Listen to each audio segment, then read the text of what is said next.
Hi everyone, welcome back to another video, and the topic for today's discussion is going to be IPO, initial public offering. And in this video you will understand every single thing about what an IPO is and what are the different processes that take place when an IPO is out in the market. So it's going to be an interesting video, so watch this video till the very end. It's going to be a great informational content for each one of you. So let's just get started.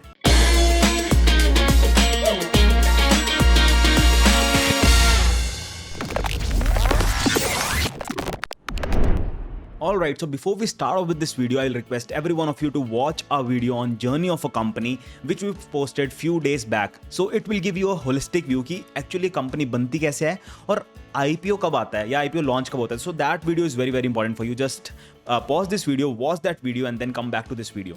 So just giving you an overview. So there are different stages जब एक company start होती है. Company start होती है एक private limited company से and slowly and steadily when it grows it becomes a public limited company. So in the stage 1, the promoters they use their own capital to expand the business. Then comes the stage 2 जहाँ पे angel investors आते हैं, जहाँ पे वो company में invest करते हैं और कंपनी के शेयर्स लेते हैं. And then comes the stage 3 जहाँ पे हमें वेंचर कैपिटल्स देखने को मिलते हैं. So there can be different rounds like series A, series B, series C, series D. तो वहाँ पे इन्वेस्टमेंट फिर से हमें कंपनी में देखने को मिलता है एंड कंपनी के कुछ शेयर्स इन इन्वेस्टर्स को दिए जाते हैं. And then comes the last stage जहाँ पे कंपनी प्राइवेट लिमिटेड से पब्लिक लिमिटेड बन जाती है and then they launch their IPO, that is initial public offering. और इस केस में हम जैसे रिटेलर्स, जनरल पब्लिक भी कंपनी में पैसा लगा सकती है और इसके बदले में कंपनी के शेयर होल्डर बन सकती है, कंपनी के शेयर्स ले सकती है. So we need to understand few things about why a IPO comes into the market. Now assume कि कंपनी पब्लिक लिमिटेड बन चुकी है एंड इसका एक IPO आ रहा है. So there has to be some objective. जितने भी कंपनी के प्रमोटर्स हैं या जो भी सीनियर प्लेयर्स हैं in the company, they always have one objective in mind before the IPO is out in the market कि हमें एक्चुअली में कंपनी को पब्लिक लिमिटेड क्यों करना है या फिर हमें पब्लिक से पैसे क्यों लेने हैं. Obviously when the public will invest into your company you will give them some shares. तो वो तुम्हारे पॉकेट से शेयर पब्लिक के पास जा रहे हैं. So there has to be some objective. So बहुत सारे simple reasons हैं. First thing can be they want to expand the company or they want to grow their business. अब business grow करने के लिए they might want to open a factory, they might want to purchase some heavy machineries, they might want to say expand geographically. कुछ भी reason हो सकते हैं. So उसके लिए चाहिए पैसे and पैसे ना promoters के पास हैं और कोई investor अगर नहीं मिल रहा है. So the public can be the right place जहाँ से वो पैसा उठाएं और उसके बदले में पब्लिक को शेयर्स दिए जाएं. So they can use that money raised from the IPO for the expansion or the growth of the company. The second reason can be clearing of the debt. So it's as simple as कि अगर company में और पैसा चाहिए और investors नहीं मिल रहे हैं, so what promoters of the company will do is they will take some loan, they will take some debt और उस पर कुछ इंटरेस्ट उनको देना पड़ेगा ऑब्वियसली. बट उस इंटरेस्ट को क्लियर करने के लिए या उस डेट को क्लियर करने के लिए यू हैव टू पे बैक, राइट. तो अगर उस पैसे को वापस करना है तो उसके लिए भी आपको पैसे चाहिए. तो जो इनिशियल पब्लिक ऑफरिंग है, जो IPO निकलता है, उससे जो फंड रेज होता है उसका कुछ पार्ट आप डेट क्लियरिंग के लिए भी यूज कर सकते हो या all of it. That's totally up to the company. तो एक डेट क्लियर करना भी एक ऑब्जेक्टिव हो सकता है एक IPO के आने का. And the third reason can be कि जो कंपनी के प्रीवियस इन्वेस्टर्स है they want to exit the company. So suppose कि कंपनी का मैं एक एंजल इन्वेस्टर था और मुझे एक कंपनी का शेयर मिला 10 रुपए पे.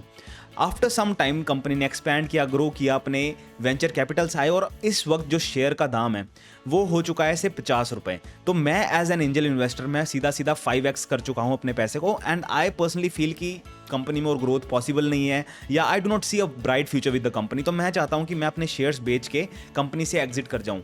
पर ये शेयर्स किसको बेचे जाएंगे अगर प्रमोटर भी लेने को तैयार नहीं है या फिर और कोई इंसान नहीं मिल रहा है जो शेयर्स को लेगा और उसके बदले में एंजल इन्वेस्टर को पैसे दिए जाएं. So what the company will decide is they will raise an IPO. और IPO से सपोज 1800 करोड़ 2000 करोड़ का अगर IPO रेज करते हैं तो उसमें जो एंजल इन्वेस्टर्स हैं वो अपने शेयर देके कंपनी से पैसा उठा के एग्जिट कर सकते हैं. So that is one of the reason. But according to me, the third reason is something which is a sign of caution. Now let's understand what are the different steps which are involved for launching an IPO. So इनको simple steps में break down करेंगे so that everyone is able to understand it. So the very first step is hiring an investment bank. For example अगर मेरी एक company है और मैं चाहता हूँ कि एक IPO निकले, उससे पहले मुझे एक इन्वेस्टमेंट बैंक को हायर करना पड़ेगा. And what are investment banks, ये क्या है, you can check out in this video where we have talked about the market participants. And there are different investment banks which are very very popular. For example JP Morgan, Morgan Stanley, Goldman Sachs. तो ये काफ़ी पॉपुलर investment banks हैं. Now when you hire them they will read your company, they will study your company in and out. They will read the profitability, they will read what are the business model, how is your distribution expertise, they will understand how is your relationship in the market and every single thing like are you worth launching N IPO या आपको अपना IPO भी निकालना चाहिए market में या नहीं. And they will help you in and out with everything. So that's the first step. The second step is due diligence and filings. इसके कुछ सब पार्ट्स हैं and will discuss each one of it. So the very first one, the first सब part is under writing. इसके अंदर एक contract या फिर एक एग्रीमेंट होता है with in the investment banks and the company and they decide कि हम कितना कैपिटल कैसे रेज करने वाले हैं. सो the very first one can be the firm commitment, जिसमें इन्वेस्टमेंट बैंक्स बोलते हैं कि हम आपको x करोड़ रेज करने में हेल्प करेंगे एंड अगर हम उतना रेज कर पाते हैं वेल एंड गुड. अगर उससे ज़्यादा रेज करते हैं तो वो जितने भी करोड़ रुपीज़ होंगे वो हमारी जेब में जाएंगे. अगर उससे कम अचीव कर पाते हैं तो जितना भी पैसा वो बचेगा वो हम अपनी जेब से डालेंगे उस आईपीओ के अंदर. सो that is the first one. The second one is best effort basis, जिसके अंदर इन्वेस्टमेंट बैंक्स कहते हैं कि देखो जितना हो पाएगा उतना करेंगे. And the third one is syndicate under writing, जिसके अंदर सिर्फ एक इन्वेस्टमेंट बैंक नहीं, कुछ इन्वेस्टमेंट बैंक्स मिलके उस आईपीओ को लॉन्च करने की कोशिश करते हैं और फंड रेज करने की कोशिश करते हैं. द सेकंड सब category is detailed red herring prospectus, DRHP. It's very very important and this is a draft of a document which is filed with SEBI. तो इसको आप लोग भी एक्सेस कर सकते हो और कहाँ से एक्सेस कर सकते हो मैं बताऊंगा. But in this particular document you will find everything, every single detail about the company. तो जब भी एक आईपीओ के लिए अप्लाई करोगे इट बिकम्स वेरी इंपॉर्टेंट कि आप इस डॉक्यूमेंट को गो थ्रू करो. In this document you will find everything about कि ये किस सेक्टर को बिलोंग करती है, इसका बिजनेस मॉडल क्या है, इसकी टॉप लाइन, बॉटम लाइन, इसका फाइनेंशियल स्ट्रक्चर, कौन से कंपनी के प्रमोटर्स के पास कितने शेयर्स हैं, what is the objective of bringing in the IPO, या इनके फ्यूचर प्लान्स क्या है, इनकी कॉम्पिटिटिव एडवांटेज क्या है, या इनके साथ क्या पॉजिटिव्स है क्या नेगेटिव्स हैं, वो हर एक चीज़ आपको इस डॉक्यूमेंट में मिलेगी. And let me just show you कि आप इस डॉक्यूमेंट को कहाँ पे देख सकते हो. So if you just go to sebi.gov.in, on the top what you will find is you have this section of filings.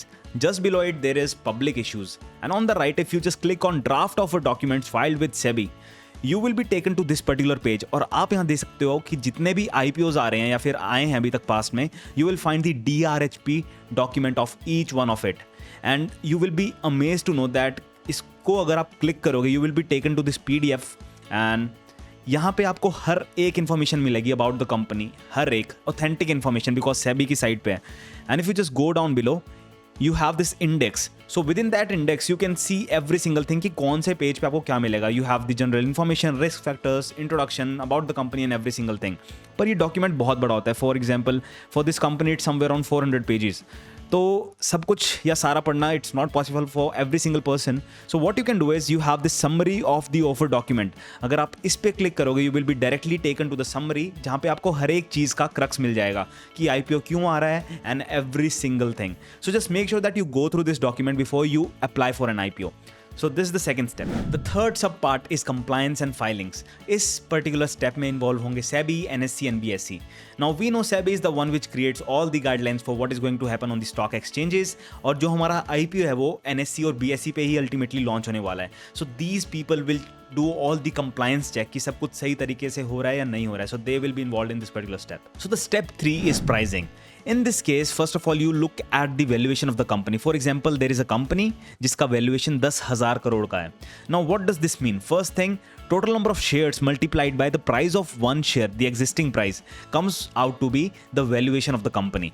अब जो promoters है company के, they tell that I want to liquidate 30% of my company and I want to raise the IPO. इसका मतलब क्या है कि 30% shares public के पास जाएंगे और उसके बदले में company को पैसा मिलेगा. So this is something which promoters of the company want. Now simply put, अगर 10,000 करोड़ का वैल्यूएशन है और 30% को आप लिक्विडेट कर रहे हो, so the issue size of the IPO becomes 3,000 crore. तो 3,000 करोड़ रुपए का ये IPO होने वाला है. Now in this case, you will also have to decide the issue price कि एक शेयर किस प्राइस पे पब्लिक को दिया जाएगा. So after all the calculation, after all this and that, the issue price suppose comes out to be 300 rupees. So in this case, if you do the calculation, the issue size is 3,000 crores. The price of one share is 300. So total number of shares which will be distributed comes out to be 10 crores. This is very simple mathematics. Now एक चीज आपको और समझनी पड़ेगी IPO के बारे में, that you cannot buy 1 share, 2 shares और 5 shares. ये हमेशा लॉट्स में दिए जाते हैं. So when you talk about lot, it means that you cannot buy 1 share, 2 shares और 5 shares. इसको आपको एक क्वांटिटी में खरीदना पड़ेगा. For example in this existing scenario, इस जो भी केस हम डिस्कस कर रहे हैं, अगर एक लॉट इस आईपीओ का 50 शेयर्स के बराबर है, so that means you will have to buy 50 shares. You cannot buy 49 shares, you cannot buy 51 shares. Either you buy 50 shares और you buy in multiple of it. For example if you buy 2 lots you will have to buy 100 shares of the company. 3 lots become 150 shares. और अब आप अगर calculate करो तो आपको हर एक lot में कितना पैसा इन्वेस्ट करना पड़ेगा वो आपको समझ आ जाएगा. For example if the lot size is 50 shares और एक शेयर आपको 300 रुपए का मिल रहा है, that means the lot price is coming out to be 50 multiplied by 300, that becomes 15,000 rupees. तो अगर आपको इस IPO में इन्वेस्ट करना है तो आपको बेयर मिनिमम 15,000 रुपीज़ का इन्वेस्टमेंट करना पड़ेगा, जिसके बदले में आपको एक लॉट मतलब 50 शेयर्स दिए जाएंगे। अब एक इंटरेस्टिंग बात बताता हूँ, जो भी आपका इशू प्राइस होता है IPO का, that is being calculated with the help of investment banks. और हमेशा जब भी आप अपने स्टॉक ब्रोकर एप्लीकेशन पे जाओगे, चाहे आप जीरोधा पे जाओ, आप स्टॉक्स पे जाओ, जब भी आप IPO के लिए अप्लाई करोगे, यू विल ऑलवेज फाइंड कि एक रेंज मिलती है, there is always a price band. कभी भी एक फिक्स नंबर नहीं मिलेगा आपको इशू प्राइस के अंदर, you will always find a range. For example in this case it can be 280 rupees to 300 rupees. तो ये आपका इशू प्राइस बैंड है। So why is it so? First thing, क्योंकि वैल्यूएट करते हुए कंपनी को, या फिर जो भी आप इशू प्राइस की कैलकुलेशन कर रहे हो, जो भी आप एस्टिमेट्स लगा रहे हो, दैट कैन गो रॉन्ग, और इन्वेस्टमेंट बैंक्स भी गलती कर सकते हैं। That's why there is never a fix number, there is always a range कि इशू प्राइस आपका से 280 टू 300 की रेंज में रहना चाहिए। अब जो ये रेंज है, इसके जो नीचे वाला साइड रहेगा, फॉर एग्जाम्पल 280 रुपीज़, इसको आप बोलोगे फ्लोर प्राइस, और जो 300 है इसको बोलोगे आप कैप प्राइस। और एक और इंटरेस्टिंग पॉइंट, जो आपका फ्लोर प्राइस है और कैप प्राइस है, इनके बीच में जो मैक्सिमम डिफरेंस हो सकता है, that can be 20%।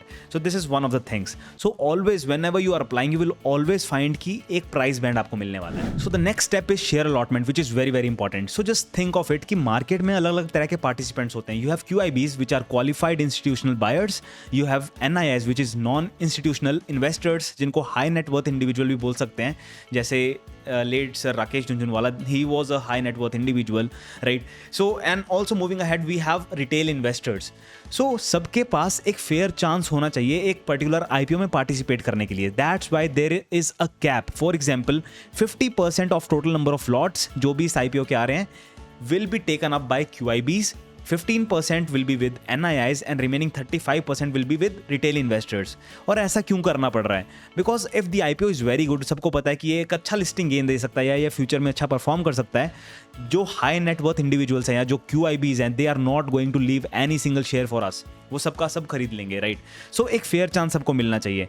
Second thing, if we talk about the current scenario, जैसे कि हमने देखा इस कंपनी के 10 करोड़ शेयर आ रहे हैं IPO में, एंड एक लॉट के अंदर 50 शेयर्स हैं, दैट मीन्स 20 लाख लॉट्स आने वाले हैं। तो अगर 50% are reserve for QIBs, that means चाहे कुछ भी हो जाए, QIBs can take at max 10 lakh lots only.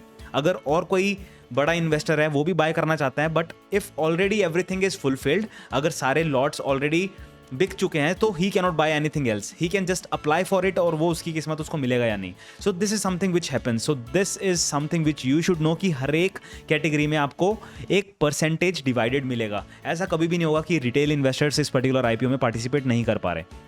Second thing, there are some certain different categories as well. For example, अगर आपके पास पेरेंट कंपनी के शेयर हैं, तो अभी उस कंपनी का अगर कोई IPO आ रहा है, you will have a better opportunity और better chances, better reservation for yourself to participate और to get that IPO। For example, जिसके पास भी SBI का शेयर था, उनको एक फेयर एडवांटेज था कि SBI कार्ड्स का जब IPO आया, that time you are able to get that IPO। Similarly LIC के केस में जो भी LIC एजेंट्स थे, they had an opportunity to apply for an extra lot. तो ये सारी चीज़ें भी पॉसिबल होती है। सो जस्ट मेक श्योर कि जब भी एक IPO आ रहा है, you know these things as well. The next step is distribution. अब ये डिसाइड कैसे करोगे कि मैं एक रिटेल इन्वेस्टर की कैटेगरी में आ रहा हूँ या हाई नेटवर्थ इंडिविजुअल की कैटेगरी में? So there has to be some thin line जो उसको डिवाइड कर सके। So just think of it, most of the IPOs के केसेस में यू विल फाइंड कि आप अगर रिटेल इन्वेस्टर हो, you cannot invest more than 2 lakh rupees in that IPO। So just a matter of fact, एक lot आपको पड़ रहा था 15,000 रुपये का, और अगर आप 2 लाख रुपए लगा सकते हो एक IPO में, so at max you can buy somewhere around 13 lots. तो आप एक IPO के अंदर एज अ रिटेल इन्वेस्टर, अगर रिटेल इन्वेस्टर कैटेगरी के अंदर आप सिर्फ 13 लॉट्स ले सकते हो उस IPO के। And if you want to apply in the NII category, you will have to buy more than 13 lots. तो अगर आप 13 लॉट से ज़्यादा अप्लाई करोगे, you will fall under the NII category, और आप उसके अंडर अप्लाई कर रहे हो। And if you apply less than 13 lots और 13 lots, you will be a part of retail investors, और वहाँ आपका कॉम्पिटिशन होगा। The last step is application process, जहाँ पे ये IPO लाइव होगा, और हर तरह का इन्वेस्टर, चाहे वो QIBs हो या हाई नेटवर्थ इंडिविजुअल्स हो या रिटेल इन्वेस्टर्स हो, they can apply for the IPO। और हम retail investors we apply from the stock brokers. तो ये लाइव हो जाएगा। Now there can be 2 scenarios कि IPO अंडर सब्सक्राइब जाए या ओवर सब्सक्राइब जाए। Under subscribe as the name suggest कि अगर 10 लाख लॉट हैं, तो डिमांड सिर्फ 5 लाख लॉट की आ रही है या 7 लाख लॉट की आ रही है, और बचे हुए 3 लाख लॉट किसी ने अप्लाई ही नहीं किए, और अगर किसी ने अप्लाई नहीं किए तो वो 3 लाख लॉट्स वेस्ट हो जाएंगे। सो दैट मीन्स कि ये अंडर सब्सक्राइब्ड IPO है। At the same time over subscribed क्या होगा कि for example 5 lakh lots available हैं, पर इधर 10 लाख लोगों ने एक एक लॉट की डिमांड डाली है या एक एक लॉट के लिए अप्लाई किया है। सो सिर्फ उन 10 लाख लोगों में से सिर्फ 5 लाख लोगों को ही IPO मिलने वाला है। Remaining 5 lakh people will not get an IPO and this is the case when we call it it's oversubscribed, क्योंकि हर एक 2 में से सिर्फ एक जने को ही वो IPO मिलेगा। इसके बारे में और डिटेल में हम बात करेंगे in the coming videos. So let's just end this video right here, and in the coming videos we will discuss how to apply for an IPO and what are the steps or how to select the IPO. So should you invest into a particular IPO or not, you will be able to decide it yourself after completing this series, after understanding all the concepts in the coming videos. So just stay tuned guys. I hope you loved this video. Just make sure that you give us a thumbs up and subscribe to this channel for all the good content and the knowledge. So see you in the next video guys. Take care. Bye bye.